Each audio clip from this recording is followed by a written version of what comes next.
ओम साई। बापूसाहेब जोग का संन्यास। श्री सकाराम हरी उर्फ बापूसाहेब जोग पुणे के प्रसिद्ध वारकरी विष्णुबुआ जोग के काका थे।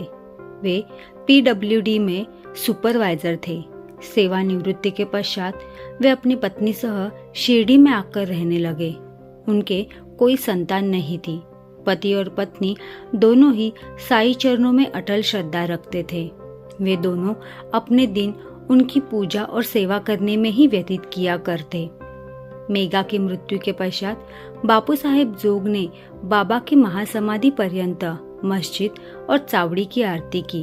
उनको साटेवाड़ा में श्री ज्ञानेश्वरी और एकनाथी भागवत का वाचन तथा उसका भावार्थ श्रोताओं को समझने का कार्य भी दिया गया।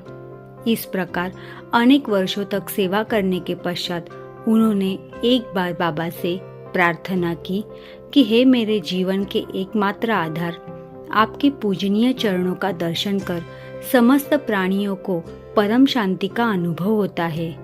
मैं इन श्री चरणों की अनेक वर्षों से निरंतर सेवा कर रहा हूँ, परंतु क्या कारण है कि आपके चरणों की छाया के निकट होते हुए भी मैं उनकी शीतलता से वंचित हूँ।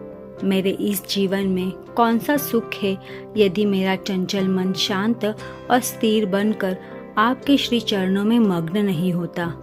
क्या इतने वर्षों का मेरा सत्समागम व्यर्थ ही हो जाएगा? मेरे जीवन में वह शुभ घड़ी कब आएगी जब आपकी मुझ पर कृपा दृष्टि होगी? भक्त की प्रार्थना सुनकर बाबा को दया आ गई।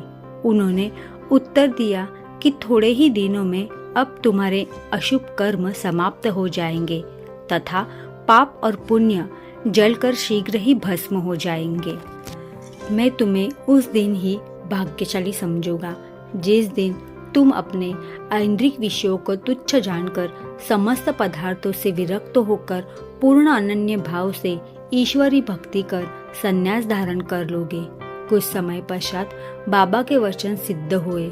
उनकी स्त्री का देहांत हो जाने पर उनकी अन्य कोई आसक्ति शेष न रही। वे अब स्वतंत्र हो गए और उन्होंने अपनी मृत्यु के पूर्व संन्यास धारण कर अपने जीवन का लक्ष्य प्राप्त कर लिया। ओम साई।